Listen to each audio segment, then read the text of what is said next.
Hi, my name is Ana Jimenez, and today I will be focusing on children and adolescent health.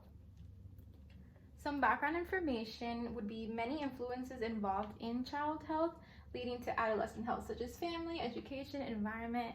But the two main ones that we'll be focusing on today are prevention and poverty. Children health facts. For children to be healthy, they need a loving and a supporting family. They need healthy eating habits, including proteins, fruits, vegetables, whole grains, plenty of water, and low fat or fat-free dairy products. Active lifestyles, and this goes hand in hand with the diet habits because it can lower the risk of obesity and other health risk factors. Children should get about an hour or maybe a little more a day of being active.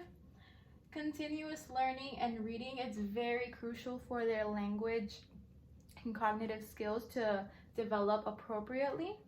Also, sleep and less screen time, about maybe 1 or 2 hours of screen time, maybe even less. And all of these factors can influence a good mental health.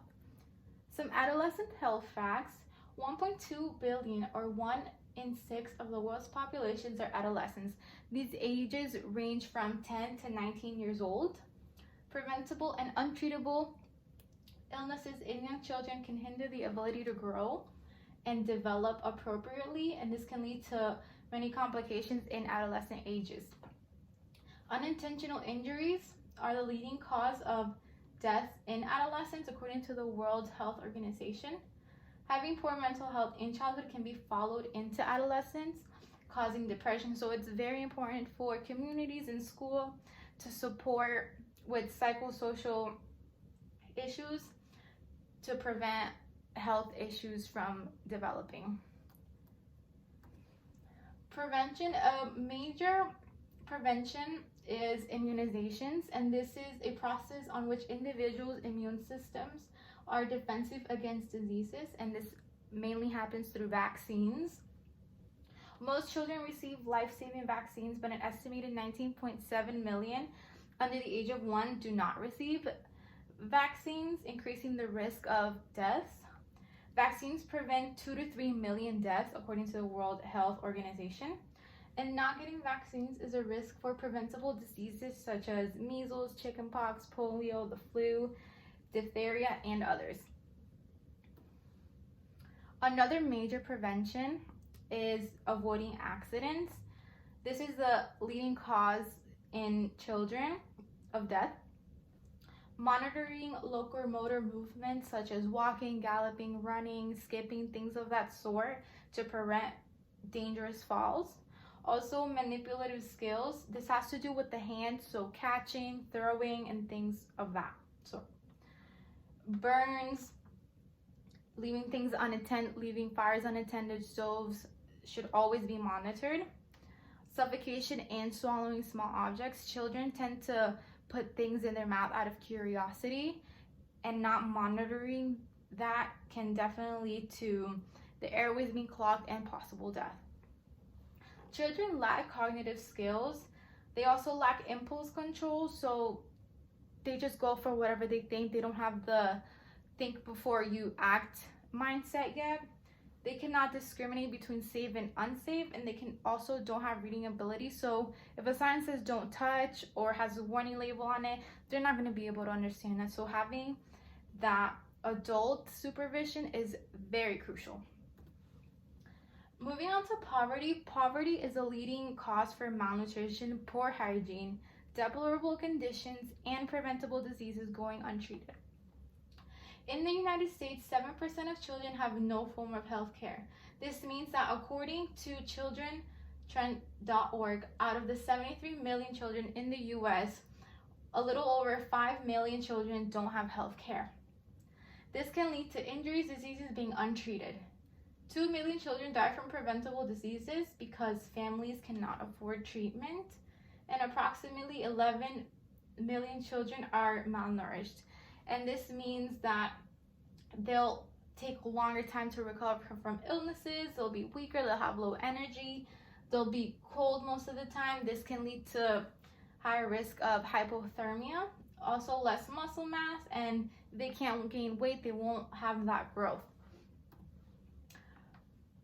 Moving on to more poverty. Poverty leads to poor hygiene, not having basic sanitary services such as toilets, sinks, bathtubs can be major health risk factors. And according to children.org, wearing shoes and good hygiene is a child's best defense for life-threatening parasites. Poverty affects performance in school as well. Tardiness and absences due to illnesses. They can miss out on that instructional time that can be crucial for their education. Also, deplorable living conditions, stressful households. Maybe the parent is needing to make that rent money by the end of the month and they have to go out and work double time, part-time jobs of such, and maybe the child has to take care of the other siblings or cook or something. That can get in the way and be very stressful for their health, as well as adolescents. 2.5 million children are homeless each year according to the American Institutes for Research. And right here I have a picture of poverty hurts.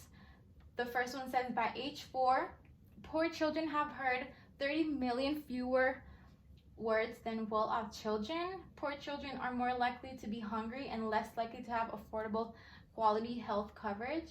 Poor children are less likely to graduate from high school, and child poverty increases the risk of unemployment and adult poverty. And this is a video on child and adolescent health.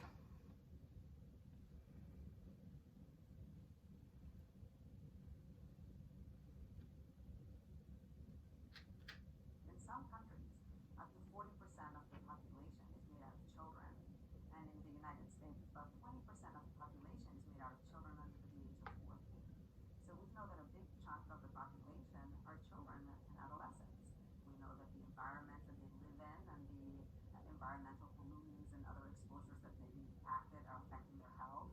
We know that nutrition impacts how children grow. We know about learning and experiences that they might have both in school and at home. So I think from a public health perspective, it makes a lot of sense to focus on child and adolescent health, because we really do have an avenue not just to address disease as it is happening in those populations, but really to prevent disease as it can happen in the future, and also really to establish wellness, which I think at the end of the day, we're not just about preventing bad outcomes, but really promoting the best outcomes for children and families.